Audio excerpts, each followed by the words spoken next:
What is going on, Peep Squad? My name is Luke Sidnauer, and this video is about Under the Dome. And so normally, I haven't done one of these in a while, but normally what I do is I look at a book and look at the thing it's based on, and then compare the two. I don't normally say which one I like best unless it's very obvious. I'm more interested in just pointing out the differences and why those differences were made. In this case, we're looking at Stephen King's Under the Dome, published in 2009. So, I'll talk about the book first, then I'll hop onto the television show in a bit. But yeah, I really like this book. As you can tell, it's a thick boy. This copy of the book is 1,072 pages. And I love his 1,000-page tomes, if you will. The Stand and It are among those two as well. I really like them because they're really big.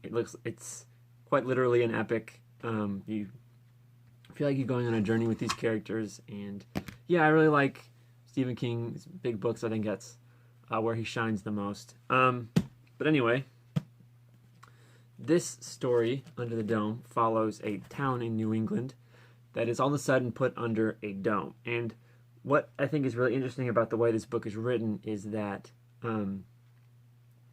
there isn't really one narrative story that goes through all. There's like a bunch of little ones. And so every chapter we have a scene with Barbie, and then we have a scene with other characters. And, you know, for example, there's Barbie, there's Julia, Joe is another one, and Piper, I think as well. I'm very bad with names, especially names of people that aren't real. But anyway, we'll meet up with we'll have a scene with one character, then another character, then another character, then as we catch up with all the characters in one chapter, then it's chapter 2, and each of their stories continues a little bit, and then chapter 3. It's much like a TV show, which is why I think that adapting it into a television show works very well. But yeah, one thing that I talk about this a little bit is one of the negatives of this book is there are a lot of characters. So many, in fact, there are 3 pages in front. In the front of the book, before the book story even starts, there are 3 whole pages where it talks about just who these characters are and what their jobs are, so you can keep track of them all. Because there's a lot of characters in this book, and a lot of these subplots and stories don't have satisfying conclusions. So, like the first part of the book, the first majority of the book is really good, but when it gets to the end, it's not really that good. Stephen King, that's kind of one of his big flaws. Another thing, this isn't really a flaw, it's more of like a content warning. There is a depiction of sexual violence in this novel, and it doesn't really pay off in any way. And what I mean by that is, like, if you read it, I think that with Beverly, she is, there's a whole sexual violence thing there, but it does go somewhere in the story. In this case, it doesn't really. So yeah, I'm not even sure why it was included. But yeah, so that is that. Really liked it a lot for the most part until the ending. And yeah, so basically the main characters, let me flip it so I can get their names right.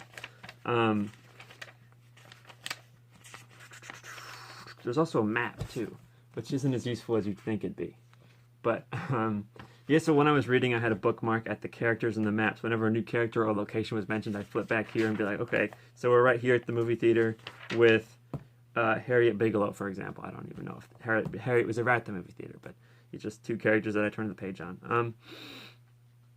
So yeah, so like I'd say the main character, and there isn't really a main character. Like I mentioned, there's a lot of different stories happening, which is why this book is so big.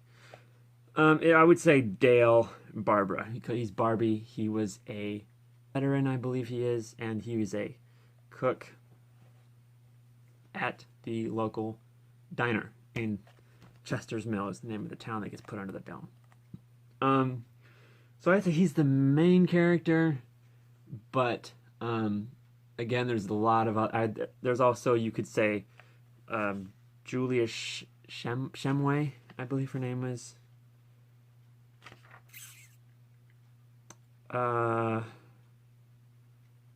Police department, postal care, town officials. Yeah, I don't know.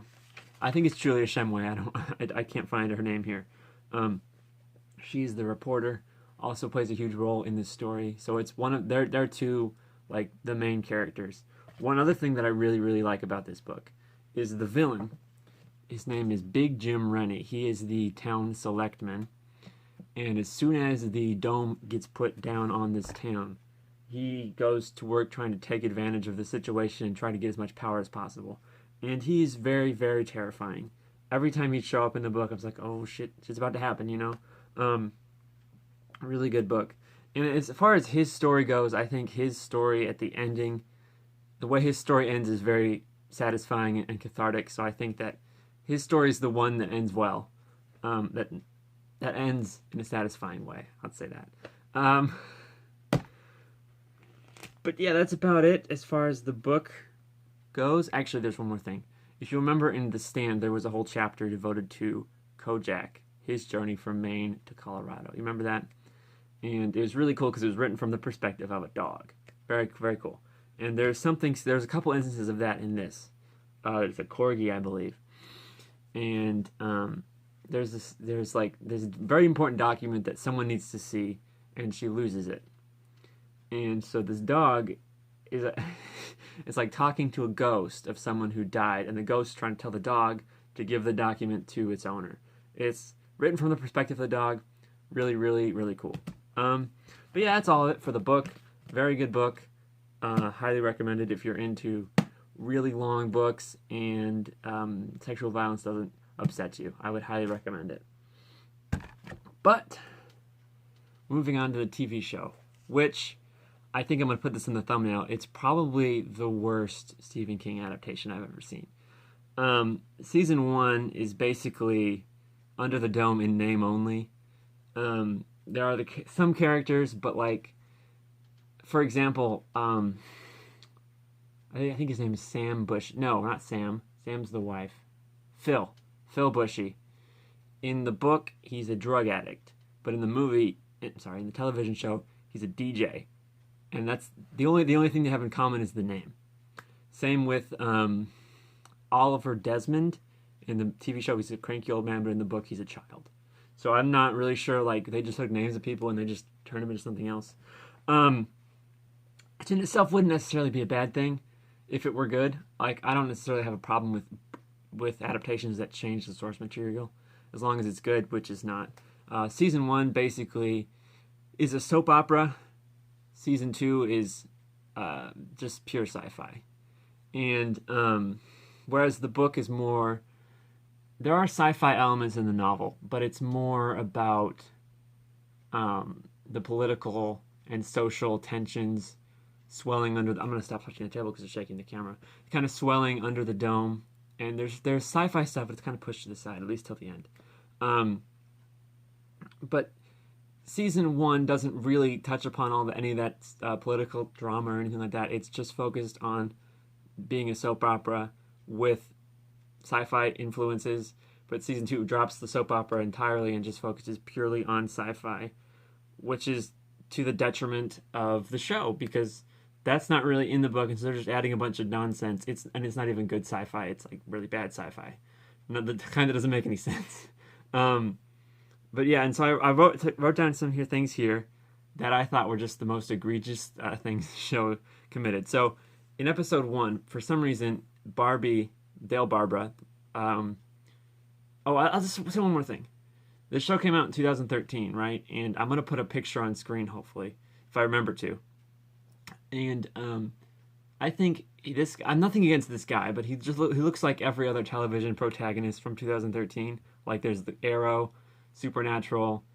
That's all I can think of right now. But they all look this. Lethal Weapon season 3. There was a guy who looked just like that too. So there's like early 2010s television protagonists. They all look exactly the same. But anyway, for some reason in the show they made him a bounty hunter. And at the beginning of the show, before the dome even comes down. So okay, all right. The book starts immediately the dome comes down. There's nothing before that, right? And but in the television show, half of episode 1, the premiere, is before the dome even happens. They're just building up, which isn't necessarily bad. I prefer it to be the way where the action starts immediately and that's where we pick up, nothing beforehand. But again, that's not necessarily a bad thing by itself.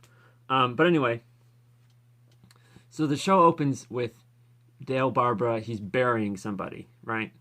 And as we find out later in the show, we find out actually in this episode that it was Julia's husband, right? That he killed, he killed Julia's husband, and now he's burying him in the series, in the pilot episode.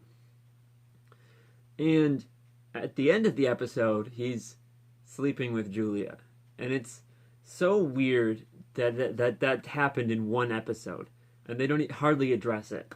It's just really bizarre. And it really speaks to the main problem with the show is that they have these things, but the consequences aren't there, and characters just forget things randomly. Like, she finds out that he killed her husband pretty early on, and they just continue sleeping with each other throughout the entire series. Another thing that really bothers me is Junior. He's the son of Big Jim Rennie, and he is he's very, very evil character in the novel. In the book, in the television show, he's just turned into a heartthrob, which is really stupid. And then, so he kind of starts out in the show kind of evil, but because he looks hot, he becomes a protagonist by the end of season 1. Because of course. But anyway, so in the series, and this is minor spoilers for the television show, I'm not going to touch on. Well, yeah, I will. Definitely minor spoilers for season 1. Not so much season 2, but I haven't even seen season 3. I gave up after season 2. So, minor spoilers for season 1 and a little season 2 as well. But anyway, so yeah, Junior traps. I believe her name is. Shit, what was her name? It was.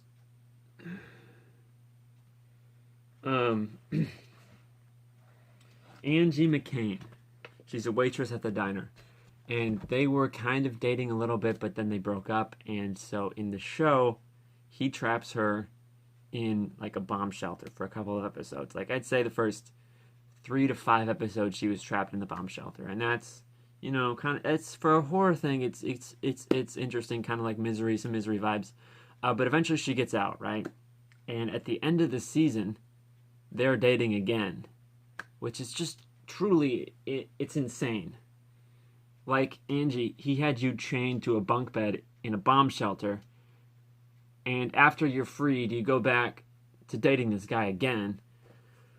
It's just not, it's nonsensical, I think is the best way to put it.